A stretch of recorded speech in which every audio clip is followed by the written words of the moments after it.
이번에는 변화무쌍하게 진행되고 있는 주식시장과 투자 전략에 대해서 알아보도록 하겠습니다. 김중원 현대차증권 투자전략팀장 나오셨습니다. 안녕하십니까? 안녕하세요. 네.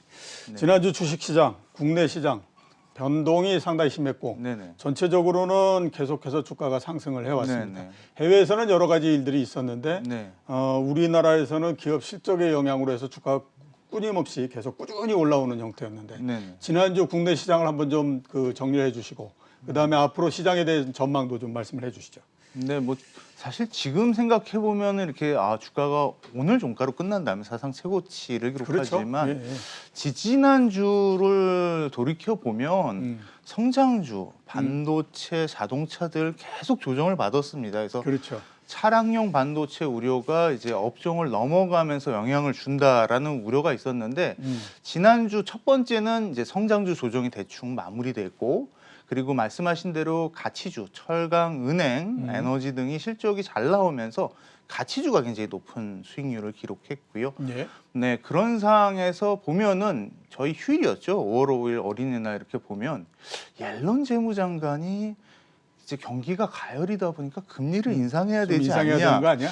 이런 말을 했는데 제가 개인적으로 사실 굉장히 옐런 재무장관을 존경하는데 크게 행정부에서 통화 정책에 대해서 그렇게 얘기를 하는 게 조금 안 좋은 방향이 될 수 있거든요. 그래서 네. 그런 부분을 잘 아실 텐데 왜 그런 말을 했을까 하고 또 특히 보통 행정부에서 얘기할 때는 연준이 언제나 옳다, 연준의 방향이 맞다 이런 얘기들을 해주는데 이거는 최근에 보면은 연준 의원들이 아직까지도 통화 완화 정책이 필요하다라고 계속 얘기하고 있는데 반대되는 얘기를 그렇죠. 하더라고요. 예, 그래서 예, 예.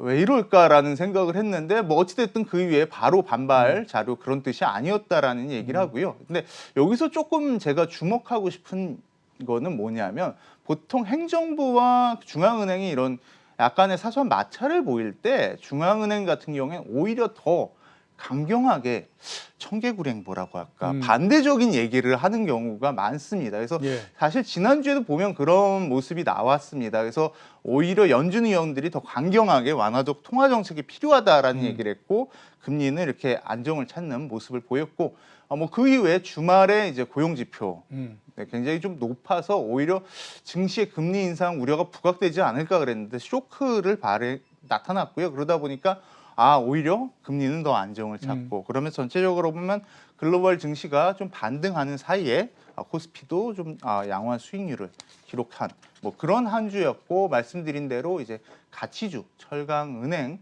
증권 등이 높은 수익률을 기록했던 한 주였다. 이렇게 좀 정리할 수 있을 것 같습니다. 예. 전체적인 코스피는 그다지 뭐 눈길을 끌지는 않았었는데 네. 내부적으로 종목들의 맞습니다. 변동이 워낙 심했을 뿐만 네. 아니라 또 한쪽에 쏠림 현상도 굉장히 심했죠. 그래서 그렇습니다. 어떤 한 종목이 올라가기 시작하면 어떤 한 종목이나 한 업종이 올라가기 시작하면 그쪽으로 갑자기 쫙 쏠려가지고 하루에 뭐 6%, 8% 이렇게 오르는 거 이러는 네. 건 굉장히 손쉽게 진행이 돼버렸기 네. 때문에 아주 내부적으로 봤을 때는 굉장히 다이나믹한 형태였다라고 이제 네. 볼 수 있지 않나라는 생각이 듭니다. 역시 이제 지금 시장에서 가장 큰 부담거리를 한번 찾는다라고 하면 역시 물가가 아닐까라는 생각이 네, 들거든요. 맞습니다. 원자재 가격이 굉장히 많이 상승했습니다. 연초에서부터 따져서 굉장히 많이 상승을 했고요. 네. 앞으로도 그다지 제가 봤을 때는 이게 원자재 가격이 떨어지거나 이러는 게 몇 달 동안에는 쉽지 않을 거다라는 생각이 들고요. 네네. 내수 소비가 좀 늘어나게 되면 그에 따라서 물가가 올라가는 부분도 있고 그렇기 네. 때문에 지금은 이제 일시적이다라고 생각하지만 일시적인 부분도 있지만 네. 일시적이지 않은 부분들도 있기 때문에 네. 물가 상승이 좀 높아질 것 같다라는 생각이 네. 드는데 물가의 영향에 대해서는 지금 어떻게 보십니까? 네, 맞습니다. 특히 이번 주가 하이라이트가 되는데 왜냐하면 미국과 중국 주요국의 물가 지표가 이번 주에 발표가 되는데 예. 더욱이 우리가 복기를 좀 해봐서 작년 4월 코로나 상황을 뒤집혀 보면 그때가 국제 유가 선물 가격이 일시적으로 좀 마이너스였지 않습니까? 그렇죠. 그러다 보니까 뭐 우리가 농담으로 이제 기름 사면 돈 받겠다 뭐 이런 얘기도 하고 그랬는데 그 지표를 5월에 4월 중국 그리고 11일이죠. 12일 날 미국 소비자 물가 지표가 이렇게 발표가 됩니다. 근데 문제가 뭐냐면 이게 물가지표가 너무 급등을 해버리면 이제 인플레 우려가 부각이 되면서 금리가 그동안 좀 잠잠했는데 다시 올라가는 점, 이런 점들이 사실 주식시장에 부담으로 작용할 수 있지 않냐, 이런 우려가 있는 거다라고 보여지고요. 사실 과거에도 그랬습니다. 이제 도표를 좀 보면서 말씀드리겠는데, 금융위기 때도 경기가 한번 크게 쇼크를 받고 그 다음에 이렇게 반등할 때 CPI는 높은 기저 영향으로 굉장히 올라가는 걸 이제 파란색 선에서 보이는데, 예. 문제는 이제 금리도 따라간다는 거죠. 그래서 그렇죠. CPI가 올라가면 그만큼 금리가 올라가는 이런 부분 때문입니다. 그렇지만 너무 걱정할 필요는 없다라고 보는 게, 뭐 우리가 또 복기를 해보면 4월에는 국제유가가 그랬지만 5월부터 반등하기 시작했다라는 점을 보면 CPI의 기저는 이제 5월 지표 확인으로 소멸된다. 이게 지속되는 우려라면 이제 부담이 계속되겠지만 이제 소멸되는 우려이기 때문에 그렇게까지 물가에 대한, 또한 금리에 대한 우려를 지금 이 시점, 뭐 추후 내년에는 될 수 있지만 당장 그렇게 걱정할 필요가 없다라고 볼 수 있습니다. 예. 이 2분기에 네. 원래 이제 2분기 시작하고 그다음에 4월 달 이때 많이 얘기했던 게 골디락스 경제. 네네. 그러니까 너무 뜨겁지도 않고 그다음에 너무 차갑지도 않고 맞습니다. 아주 어떻게 생각하면 괜찮은 그런 네네. 경제. 네. 이게 이제 계속되면서 시장을 끌고 갈 거다라고 하는 전망 상당히 있었거든요. 네네. 여전히 그런 그 전망 자체는 유효하다고 보십니까? 네, 골디락스 증시라고 지금 보이고요. 골디락스 경제야 말씀드린 대로 인플레이션 우려가 높지 않은 상황에서 경제 성장을 계속해 나가는 거고, 골디락스 증시 같은 경우에는 이렇게 금리에 따른 주식시장 조정 가능성이 적은 상황에서 예. 실적이 개선되는 이런 모습인데요. 음. 이게 많이 오르나요? 뭐 이런 질문들도 사실 많이 하는데 아닙니다. 이거 많이 오르는 편이 맞고요. 실제로 우리가 워낙 지난 11월부터 1월까지 강한 증시를 봤기 때문에 그렇고요.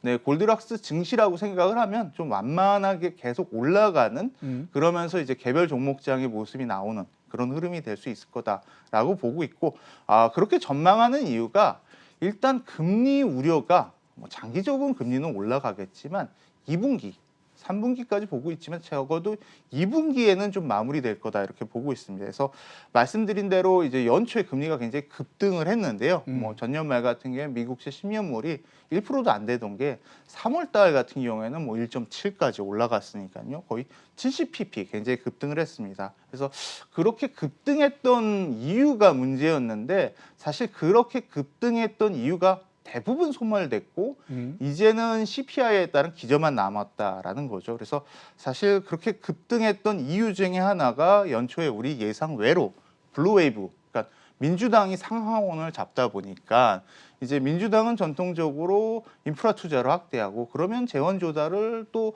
채권 발행을 통해 하지 않겠냐, 예. 이런 우려들이 있었는데 4월 1일 미 바이든 대통령이 사실 2조 2천억 달러의 인프라 계획을 발표할 때 법인세 인상을 얘기하면서 이렇게 되면 재원 조달이 채권보다는 증세 쪽으로 기울어지겠구나라고 시장이 좀 안도를 했고, 실제로 그 이후에는 그렇게 금리가 주식시장에 속을 썩이지 않았습니다. 예. 그게 컸다라고 보이고요.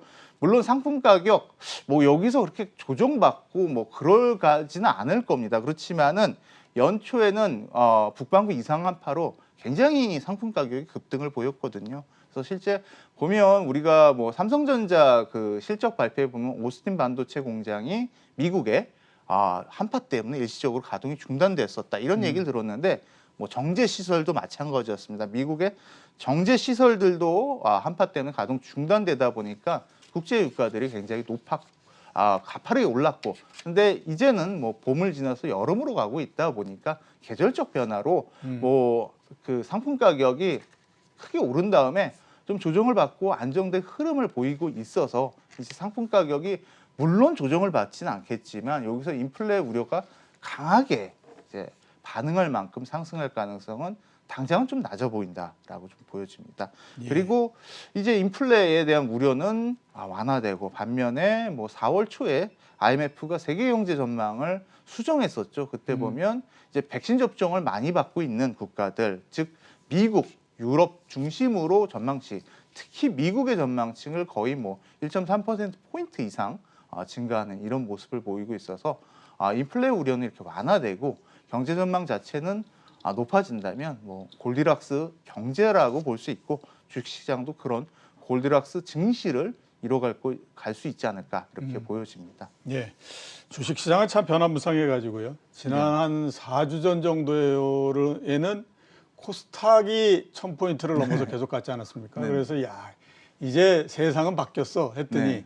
그 이후에 한 3주 동안 또 세상이 바뀌어가지고 네. 지금은 코스닥이 상대적으로 상당히 약세에 네. 있습니다. 코스닥에 대해서는 어떻게 우리가 판단해야 될까요? 네, 뭐 계속 요즘 말씀드리는데 코스닥은 올해는 정답이 아닌 것 같다. 올해는 정답이 아니다. 중소형 투자는 맞다. 근데 코스닥은 정답이 아니다. 뭐 이 부분에 대해서 좀 말씀을 드리려고 하는데요. 그러면 팀장님 왜 코스닥이 한때 1000스닥까지 가고 그 당시 보면 코스피보다 코스닥이 더 아웃퍼폼하고 이러는데 왜 그랬나요? 라고 보면 사실 연초에 1분기 동안 코스닥 좀 눈에 띄는 게 수급적으로 코스피 대비 자유로웠습니다. 네. 보면 4월까지 5월 들어서 좀 바뀌었는데요. 연기금들이 그 전략적 자산 배분 비중 때문에 계속해서 매도가 나오고 그러다 보니까 코스피 시장에서는 거의 18조 정도 팔았는데요. 예. 네, 어마어마하게 팔았습니다. 근데 코스닥 시장에서 불과 4천억. 그러니까 뭐 양대 시장의 시총을 비교해 보더라도 어마어마하게 코스피에 팔다 보니 연기금 수급으로부터 자유로웠고 그런데 이제 뭐 4월 9일 날그 국민연금 자산배분위원회에서 이제 비중을 조절하다 보니까 그 후에 뭐 일시적으로 추가적으로 좀 나오긴 했지만 지난주 보면 연기금 매도가 확실히 마무리된 모습 그러면서 코스닥의 강세가 이제 마무리되고 코스피를 강세가 모이는 이런 모습을 보였습니다. 근데 왜 올해는 중소형주 괜찮은데 코스닥 시장은 아니냐라고 말씀드린 이유가 예. 성격 때문에 그렇습니다. 성격. 코스닥은 성장주, 제약바이오가 높고 IT 비중이 높아서 성장주인데 올해는 경기 회복 기대감으로 가치주가 강세를 보이고 있기 예. 때문에 그렇고 실제로 그 이익 나온 거를 보더라도 보면 지금은 코스닥 성장주, 중소형 성장주의 실적은 사실 좀 전망치에 대비 부진했습니다. 그에 비해서 중소형 가치주가 훨씬 더 높은 실적 서프라이즈를 냈고요. 그러다 보니까 스타일 수익률로 보더라도 코스닥이 연초 대비 거의 아직까지 마이너스.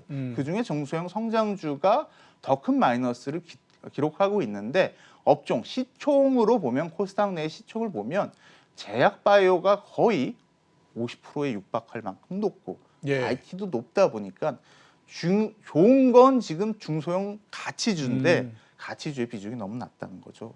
이러다 보니까 올해 경기 회복 기대에 따라 가치주 강세 기간에 코스닥이 상대적으로 강세를 기록할 가능성은 좀 매우 낮아 보인다라고 정리할 수 있을 것 같습니다. 예. 가치주 말씀해 주셨으니까 또 여쭤봐야 될 것 같습니다. 그러면 네. 가치주 투자 전략은 어떻게 갖고 와야 될까요?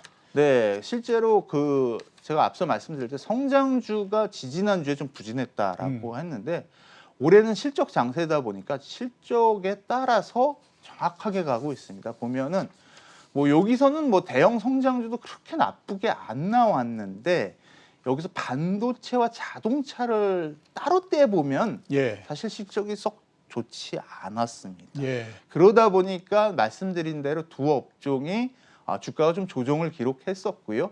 그에 비해서 대형 가치주의 아웃퍼폼이 크게 나왔다 이렇게 보여집니다. 그래서 가치주 쪽은 보면은 대형 가치주, 중소형 가치주 모두 실적이 잘 나오고 그러면서 주가 수익률도 양호한 상황이다 이렇게 좀 보여지고 있습니다. 근데 이제 뭐 또 이제 대형 가치주하고 중소형 가치주를 작년과 비교해 봤을 때 작년은 워낙 성장주가 좋다 보니까 그렇죠. 비교해서 지금은 어느 정도 밸류에이션 차이가 남아 있냐라고 좀 보면은 중소형 가치주는 거의 다 작년에 중소형 성장주 대비 밸류에이션 갭이 벌어졌던 걸 좀 채워갔고 다 채웠고. 반면에 이제 대형 가치주는 아직까지 좀 많이 남아 있다라고 예. 좀 보여서 대형 가치주 중심의 강세는 좀 더 이어질 거다 이렇게 좀 보여지고요. 예. 다만 이런 부분이 있습니다. 이제 차하전 원래 주도주가 가는데 좀 쉬고 있기 때문에 가치주가 좋은 거, 경기 회복해서 좋은 거 이런 것들은 어느 정도 반영이 되었고 이제는 조금 더 선별적으로 투자 전략이 필요하다라고 보여집니다. 그래서 이제는 뭐 가치주 중에 아무거나 고르는 것보다 이 국면에서 얼마나 어떤 업종이 실적이 더 지속될 거냐라고 좀 봐야 되는데 그렇게 보는 게 지금 보면 철강이고 해운이다라고 좀 보여집니다. 그래서 예. 철강 같은 경우에는 치킨 게임이 반도체와 비슷하게 좀 마무리되는 과정에서 구조적으로 좀 강세가 당분간 지속될 수 있을 거다 이렇게 보여지고요. 해운 같은 경우에는 지금 배가 없습니다. 네. 지금 물동량은 회복했는데 코로나 그 전부터 선사 시황이 안 좋다 보니까 배를 건축 안 해가지고 예. 배가 없어서 성과가 계속 올라가는 이런 국면입니다. 근데 뭐 아시다시피 배라는 게 바로 원조가 되는 게 아니다 그렇죠. 보니까 예. 구조적으로 이 해운 업종의 강세가 지속될 수 있다라는 점에서 본다면 가치주 투자 올해 경기 회복에 따라 가져가는 건 맞는데 조금 더 구조적으로 갈 수 있는 철강과 해운 업종 중심으로 가치주 투자를 이제는 해가는 게 낫지 않을까라고 보고 있습니다. 예, 알겠습니다. 오늘 나와주셔서 감사합니다. 네, 감사합니다. 지금까지 김중원 현대차증권 투자전략팀장이었습니다.